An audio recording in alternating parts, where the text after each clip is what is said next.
What's going on as far as you're aware with the Arsenal situation with Gyokeres? Because it was about a week ago now, well, Sunday, when there was the agreement in principle that was announced, and the Arsenal fans are getting a little bit restless again. Why isn't the here we go come? What's your understanding? Is there any chance of it breaking down? Is it any word of that?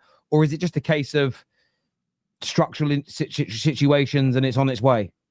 Yeah, Sporting are tough negotiators. Again, it comes down to the structure. They want the add-ons to be easy. So there's kind of an agreement on the final fee, as I exclusively revealed, 63.5 million euros, 10 million in add-ons. Those 10 million in add-ons are being finalised. And once they're finalised, the expectation is that the deal will be done. But there's a meticulous negotiation ongoing. This deal I expect to happen, barring anything utterly crazy. And the reason for that is because as soon as the agent waived the commission, it suited Sporting and it suited Arsenal. And that's why I think this deal will eventually get done. But it takes a bit of time because Andrea Berta is equally as bullish and stubborn in a negotiation. And I'm kind of surprised because Arsenal fans naturally are hugely ambitious, massive respect for them and their club. But I've reported all along that Arsenal's window would only get going in the new financial year from the 1st of July.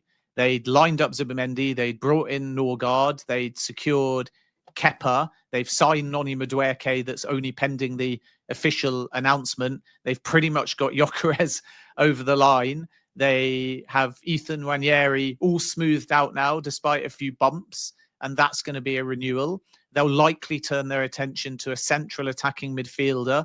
They might explore the left wing still, depending on whether one of Gabriel Martinelli or Leandro Trossard goes. So this is kind of an unprecedented window for Arsenal. And okay, not everything is over the line yet, but we don't have any indications that Gyokeres is going to collapse, Gyokeres is going to fall through, Gyokeres is going to have another bid come in or anything like that. And the beauty for Arsenal is that with many of these targets, they've not had that much competition. Real Madrid never moved for Zubimendi. Norgard was very smooth. Arsenal were the only club in for Madueke. No one else was bidding for Gyokeres or Šeško when Arsenal were in concurrent negotiations. Nobody's placed a bid for Eze yet. Rodrigo hasn't decided on his future. So they've had quite a clear run.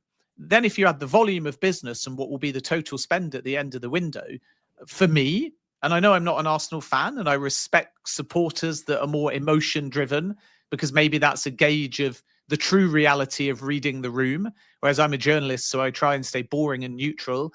But I can't see that much difference between Liverpool's window and Arsenal's window, assuming Gyokeres and one more box office name comes in either attacking midfield or left wing. Both of the spends are going to be £250 million or more. Both of the volume of business is going to be 6 or 7. Both are going to got a striker in that they want. Both are going to have strengthened the spine of their team. Both have got what they consider relatively good value on certain deals. Zubimendi certainly a very attractive release clause. So I think if you judge Arsenal at the end of this month or when the first ball of the Premier League season is kicked or ultimately at the end of the window, it will all actually make a lot of the noise, a lot of the complaints in hindsight look a little bit premature because I think come the end of the summer, Arsenal are going to have an outstanding window. And at the moment, I have no indication to think that Viktor Gyökeres will not get over the line. Viewers, give us your thoughts, give us your opinions. I agree with you on the Gyokeres situation. I also agree. I often get called an Arsenal simp because I don't. Even when I criticize them, I'm not using big enough pejoratives. I think when I discuss them, but I don't think they're in a bad window at all. I didn't like the Noni Madueke deal, and that's a fan talking. But overall, I'm looking at the fact that Gyokeres, I think is going to happen. I think Zubimendi is arguably one of the most underrated signings of the summer. I just can't believe it hasn't had the fanfare that the other deals have done. I think Norgard at 9 million is going to impress a lot of people. The other deal that yeah, I think it is. This is a guy that's just not a steady Eddie. Sounds disrespectful, and it would be if you were buying Norgard to be your linchpin in midfield to try and win a title. But that's not what he's going into Arsenal to do. He's a very reliable, very capable, technically gifted, readily available player who I think will pay dividends for them at like 10 million, as you exclusively broke. Ben, what's the latest with Eze? Because I think that's another deal I think that would maybe calm the emotion of Gooners a little bit.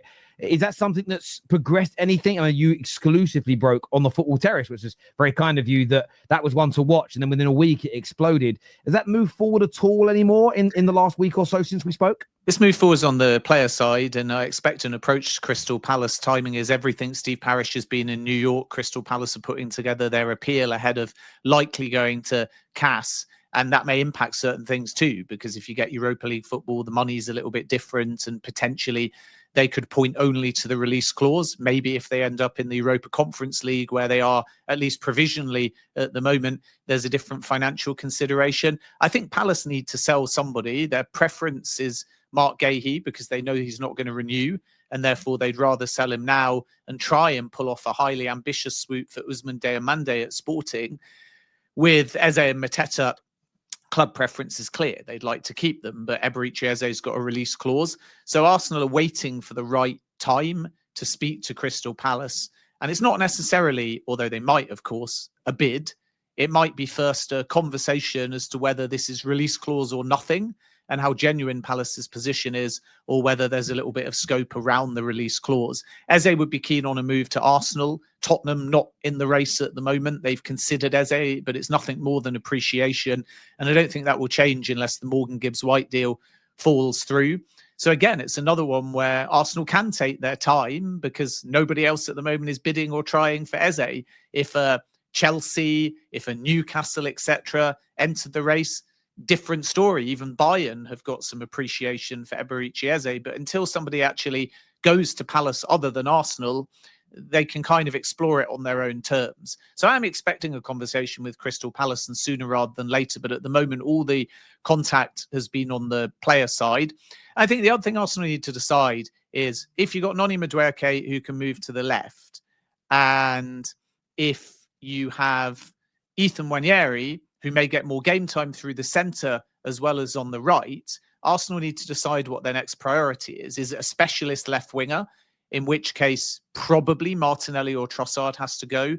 Or is it more a central attacking midfielder, with the benefit in Eze's case that he can move over into that wide left area if required? And I think they're leaning towards an attacking midfielder over a left winger first.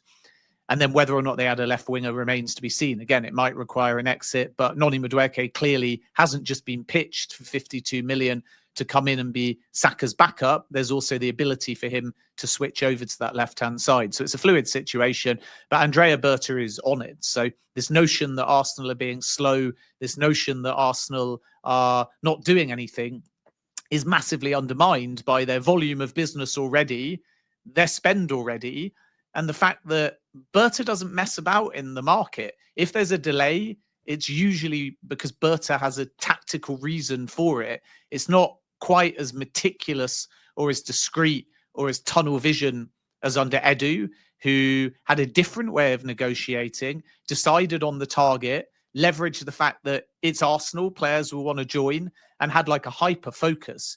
Berta's happy to throw out 5 or 6 different options simultaneously, flood the market with a little bit of intrigue, complicate the situation by each club thinking there's another deal that he could do.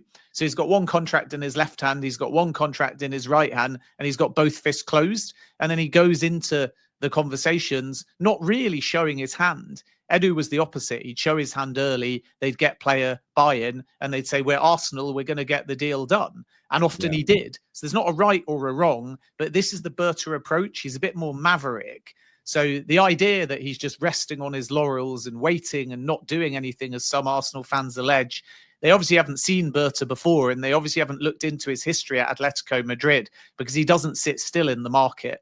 And that's why I'm still expecting a very busy and continued productive window for Arsenal. Any question, viewers, make sure you get them into us whilst we're live now. Get like buttons hit as well.